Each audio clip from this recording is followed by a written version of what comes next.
पोरगी बापाला सोडून दुसऱ्याचा हात धरून पळून गेली. बापाच्या डोक्यातला राग खरंच भयानक होता आणि कुठल्याही परिस्थितीत माझी पोरगी मला पाहिजे या तत्वावर तो ठाम होता. पोरीने तिकडे गुपचूप लग्न उरकून घेतले. मग बापाने काय केलं, आपल्या छोट्या पोराला, अल्पवयीन पोराला दिदीची आठवण येत आहे म्हणून फोन लावायला लावला. भावाच्या प्रेमाला ती बहीण बळी पडली आणि हो भेटू आपण बाळा म्हणून ती भावाला भेटण्यासाठी घेऊन गेली.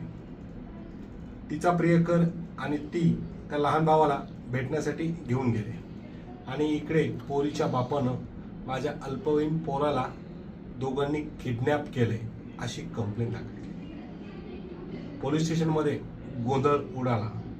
गुन्हा दाखल होण्यासाठी वेळ जवळ आली. परंतु ज्या पोरावर विश्वास ठेवून ती गेली होती तो पोरग कोर्ट कचेरीला घाबरून तिथून तिला सोडून पळून गेला. धन्यवाद.